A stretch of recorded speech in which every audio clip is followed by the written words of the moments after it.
Hi everyone, Gail Queen here. I'm here to do a little video on topic 6, discussion question 1, which is going to be sort of an experiment. They want you to start understanding a little bit about probability statistics. So this would be like if they had you doing an experiment where you had to roll a die that has however many sides, 6 sides, 12 sides, there's all different kinds of dies. So if you were to roll that die, they want you to measure what's going to happen if you roll it 1,000 times.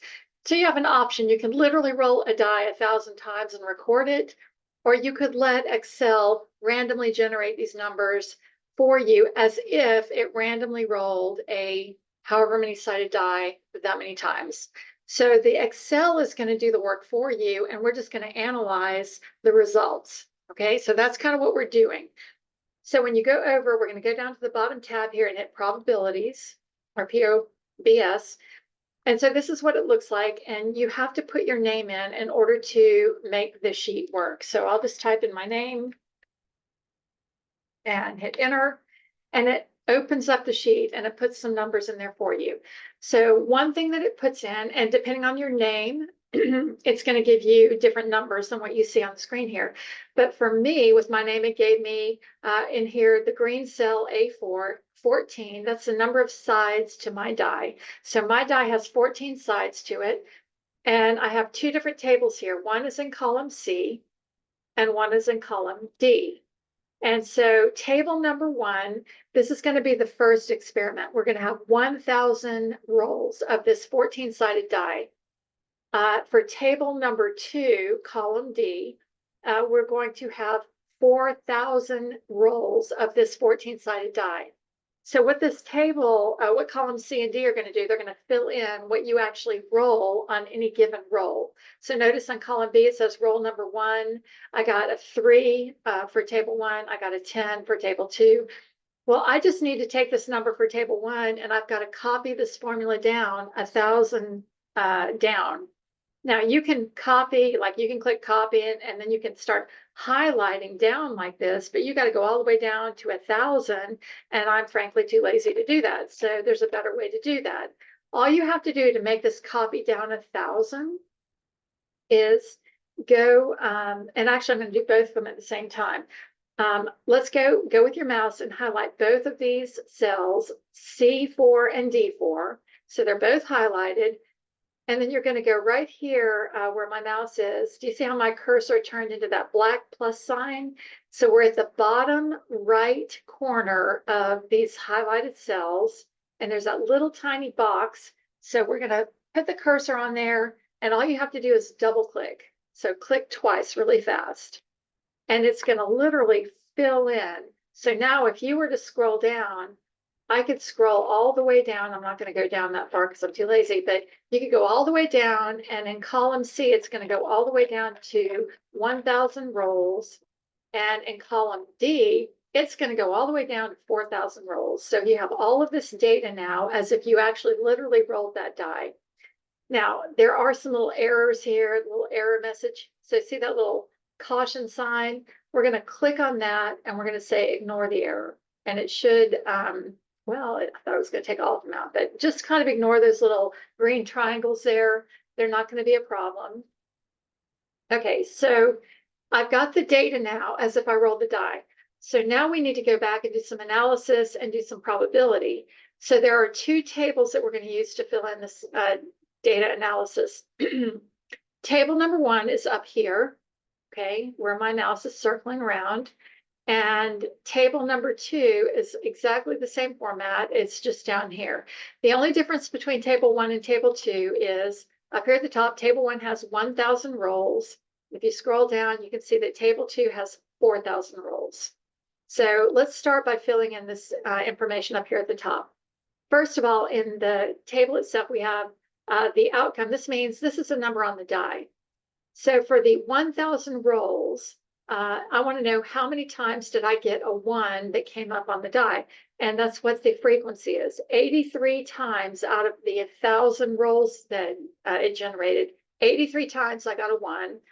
go down 1, 73 times I rolled a 2, 76 times I rolled a 3, etc. Notice that we go all the way down, and 15, I have 0. So why do I have 0 15s? It's because my die only had 14 sides. So if your number, when you put your name in, if your number up here in the green box is, say 10, then you should have zeros for 11, 12, 13, 14, and 15, because your die only has 10 sides. Does that make sense? So you may have some zeros in there. That's okay. It depends on how many sides your die has. Okay, now we're going to fill in first the theoretical probability. Theoretically, I should get the probability that I roll a 1. So I'm in this first row here, okay? And so the outcome is 1. I want to know what's the theoretical probability that I roll a 1. Well, that would be 1 time out of the number of sides my die has. So it'd be 1 out of 14. But I don't want to type in 1 out of 14. I want to use a formula, and I want to refer back to this green cell over here that tells me the number of sides that I have. So in the theoretical probability, we'll say equals 1 out of the number of sides, so 1 divided by, and instead of typing 14, you want to go back over here with your mouse and click on the green cell with the number of sides. Hit enter, and you've got your answer there.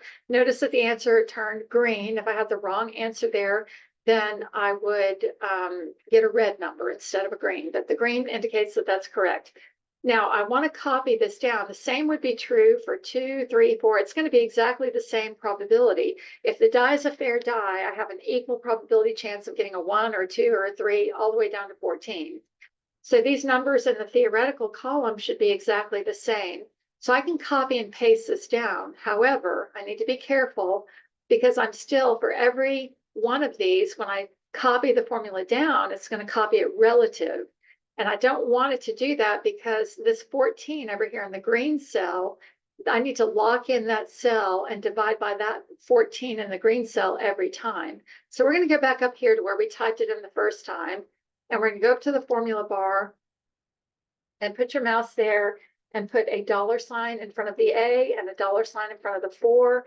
And that's going to lock the 14 in that green cell.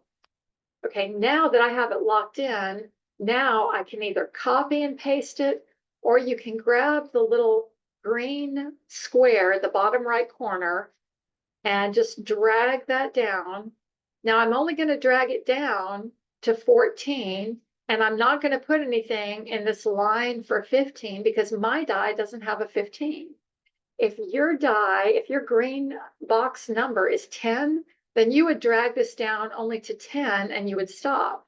Okay, so you will have some blanks here depending on how many sides your particular die has when you do your sheet. Okay, so I've got the theoretical probability. It is the same for every number on my die. And now we need to work on the empirical probability. Now, before I do the empirical probability, you need to understand what that means.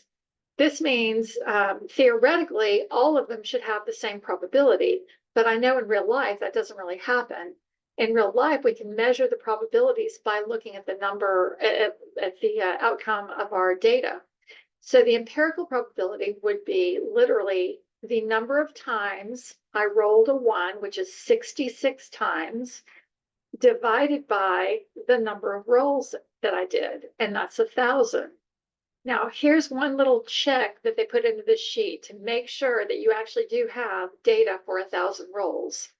So over here, let's go back over to column A, and let's go back down to the box in A7. It says, table 1, the number of rolls. Well, we know in table 1 you're supposed to have 1,000 rolls. But if I just type in 1,000 and hit enter, it's going to turn it red, and it's going to say, no, that's not what we want. We want to verify by adding up all of the frequencies. They should all add up to 1,000 if the data sheet here did it correctly. So instead of typing in the number 1,000, they want us to verify it by adding up all of the rolls. Now here's how you do that. So we're going to hit delete, and I'm going to go back in that box there, click on the box, hit equals, and we are going to do the sum. and then open a parenthesis. And I'm going to take my mouse over here to the frequency. And all I'm going to do is literally click on that first frequency and go all the way down to number 14. Remember, 15 was 0, so you don't have to do the 15. And then I'm going to close the parentheses and hit enter. And notice how it added all those numbers up and I got 1,000. So that's how they're wanting you to get 1,000 in that box. If you just type in 1,000, it's going to turn red and your numbers are going to be wrong. If you have red numbers, that means that you've done something wrong. Okay, now let's go down. Let's go ahead and do the same thing for table 2. If you look down here at table 2, it's the same thing. For 4,000 rolls, how many times did I get a 1 that turned up on my die? 281. How many times did I get a 2? 318. And it goes down from that. Notice how, again, 15 is 0 because I can't get a 15. I don't have 15 sides. But if I add up all of these rolls, it should add up to 4,000. So we're just going to verify that our data is there and is correct. So we're going to go to cell A10. This is the number of rolls for table number 2. It should add up to 4,000. So we're going to do the same thing. Hit equals sum, open a parenthesis, and you have to scroll down to table 2, click on the frequency for outcome 1, and go down all the way to 14. I'm not including 15 again. And close the parenthesis and hit enter. And it gives you 4,000. Okay, so that's what you need to do for the number of rolls there. Now we need these numbers to be in place so that I can go back and get the empirical probability. So for a 1, they want to know not theoretically what I should get, but empirically, meaning what did you get from your data? So empirically, I got 60 times I got a number 1 out of 1,000 rolls. Now, I don't want to type that in as equals 60 divided by 1,000 because that will not give me the number they want. They want a formula. So we want to use cell references. So we're going to do equal the frequency for 1 divided by the number of rolls. And then this is table 1. So I want to go over here to the number of rolls for table 1 and click on that cell and hit enter. And there's my probability. This is the actual probability for my data set. Now, I do want to copy and paste this down, but again, I need to lock that denominator. A7 is the 1,000 rolls. When I calculate the same probability for getting a 2 that comes up, I'm going to say the frequency for 2, which is in cell G5, it looks like, divided by the number of rolls, 1,000. All of these are going to be divided by the number of rolls, which is in cell A7. So what I want to do is I want to come up to the formula. So highlight this first one that you calculated, click on that denominator by the A, put a $ in front of the A, and then arrow over and put a $ in front of the 7. And that's going to lock in that 1,000 rolls. Now I can copy and paste. So you can either, again, go to the bottom right corner and let your mouse turn into that black plus sign, and you can drag it straight down. Or I'm going to show you how to do this. You can just highlight the cell. You can put your mouse up here on the copy. You can highlight these cells, and then you can go back up to the top and hit paste. Okay, so you can either drag it down or you can copy and paste it and it'll fill in. Okay, so that's what we've done. Now, very quickly, I'm going to do the same thing for the bottom table down here. The theoretical probability will be exactly the same. It's the same die. So this will be equals 1 divided by the number of sides on my die. So I'm going to scroll back up here and click on the 14. Okay, and before I hit enter, I'm going to go up to the formula bar up here where my mouse is moving, and we're going to lock in $A, whoops, hit the wrong key there, and then $4, and now I can hit enter. and it's that same probability. And we're going to just copy and paste that down. I'm going to drag it down. And there you have it. And the empirical probability, we're going to do the same thing we did on the table above. This, if I want to know the empirical probability of rolling a 1 out of the 4,000 rolls I did, we would say equals the frequency that I got a 1 divided by the 4,000 rolls. So scroll back up here and click on the number of rolls for table 2, 4,000. Now, before I hit enter again, I'm going to lock that denominator in, $A, $10, and I've got my probability. Since I locked that denominator, again, I can just drag, either copy and paste, or you can just drag it straight down and it will fill in. So now both of our tables are filled in. Okay, now we want the average deviation. So these deviation numbers, this is telling you how far away is my data probability, the empirical probability, from the theoretical probability that I'm expecting. And so they just did a little formula to find the difference between the theoretical and the empirical probability, and that's what these numbers are here. So down at the bottom, they just say, you know, this is a deviation for rolling a 1, this is a deviation for rolling a 2, et cetera, et cetera. Well, they say, what's the average of all those deviations? Well, all I have to do is use my average function, hit equal, average, open a parenthesis, use your mouse and highlight all of those numbers, close the parentheses and hit enter. And there is my average deviation. We can do the same thing for the bottom table. Average. Again, highlight all of my numbers here. Close the parenthesis, hit equal. Okay, so there we go. Now here's the deal. You may have noticed as I'm doing the work here that the numbers of my rolls here and the data over here, they just seem to change, like as I'm working in the sheet. Now, I don't know why they chose to program it this way, but they did, and it's a pretty sophisticated sheet here to give you all that data. I wish that they had had it where you could just click on a cell and it would regenerate all of your rolls, but they didn't do that.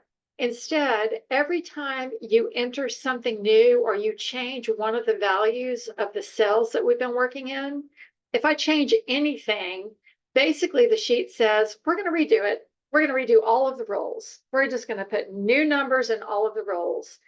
So this is how you can run the experiment multiple times. So every time we make a change, we get 1,000 new rolls for the set for table 1, and we get 4,000 new rolls for table 2. So what they're wanting you to do is they're wanting you to analyze what's happening here with your data. And so down here at the bottom, they say the table of average deviations for 1,000 rolls and 4,000 rolls. Well, I can look at the average deviation that's in this bottom cell that we put, and I have a number in there right now for 1,000 rolls, and I have a number right there for 4,000 rolls. So I can record those numbers, but the minute that I enter those numbers into this bottom box, the table of average deviations, when I type in that first number, it's going to re-roll, and it's going to give me all new rolls, 1,000 new rolls, 4,000 new rolls.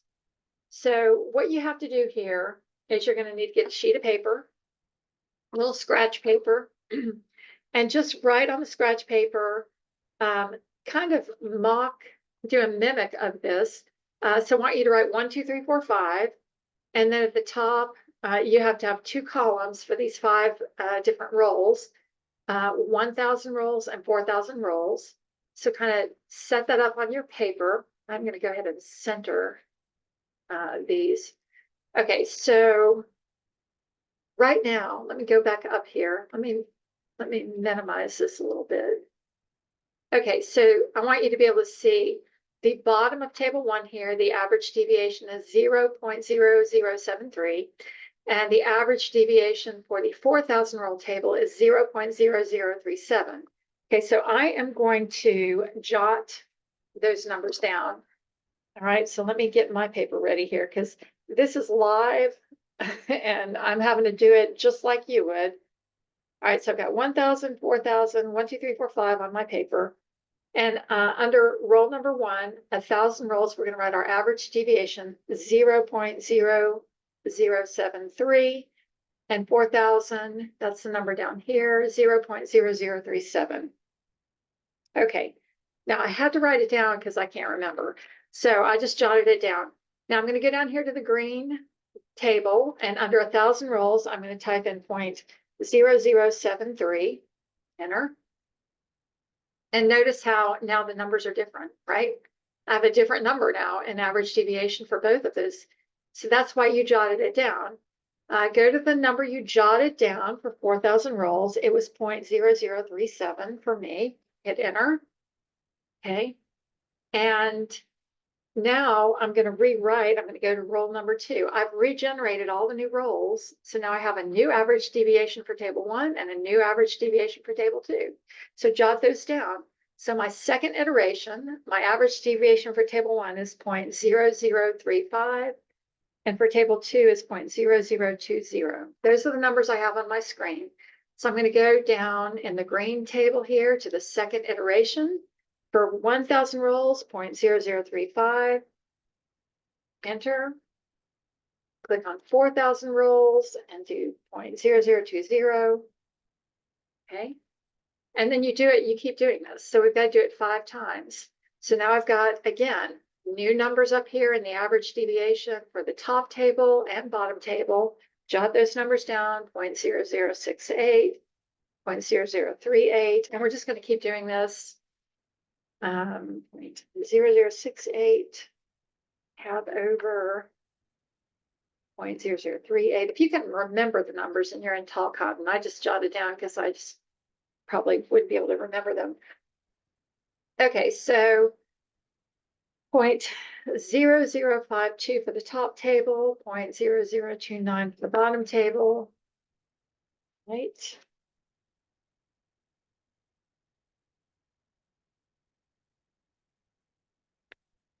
Okay, and last one, top table, 0.0075 and 0.0037. Okay. Oops, put that wrong. There we go. And 0.0037. Okay, now these numbers you can see basically what we're saying is, you know, how far off from the theoretical probability was my empirical data probability? And here, let's just change these to percentages so you can see. Now, please pay attention. If I highlight these green cells down here and change them to percent, I want you to watch what happens. So I want you to notice first, before I do it, notice how the numbers are all different in there in these boxes. Bunch of different numbers. But if I hit the percent symbol up here, highlight all those green cells, hit your percent symbol up at the top up here, and look what happened to my data. Now the entire second column is just 0%. I either have 0% or 1%. That's not helpful. I need more decimals to help me distinguish between what's going on here. So if this is rounded to 0 decimal places and it doesn't really tell me anything. If I have 0%, that could mean anything from, you know, 0.00001% all the way to 0.4999%. Like there's a big discrepancy there. I need to see more information. So I need more decimal places. So we're going to go up here. Right here is the increased decimal icon. Okay, it's a little blue arrow that points to the left, and you're just going to click on it and click on it again. You know, get maybe 2, 3 decimals in there, and now you can start to see the difference. Okay, and these numbers are not all 0%. They're very different from each other. Okay, so basically what they're wanting you to compare is, you know, how far away is my empirical data probability from the theoretical probability? It's 0.73% for the 1,000 rolls. Well, how far off was it for 4,000 rolls? it was only 0.37% off. So what happens when I increase the number of rolls to 4,000? Is my empirical data closer to the actual theoretical data? Theoretical probability, or is it farther away? If I roll the die more times, am I going to get closer to the theoretical probability? That's the question. So that's what they're asking you about in the blue box. So I'm going to let you think about that and answer these questions. But this is how you would go about filling in the sheet and getting those numbers. If you have any numbers here that are in bright red, you've done something wrong. So I do hope the video is helpful. And I hope that you can understand what the sheet is doing for you. This is a hugely powerful example of what Excel can do for you. Can you imagine if we actually had to roll a die 4,000 times? We're too lazy to do that. Like, I get the idea of it and recording the answer. Well, here it's doing it for me. All right, so that's the power of Excel, and it did it just like that. Okay, so I hope this is helpful, and I will see you guys in another video. Good luck.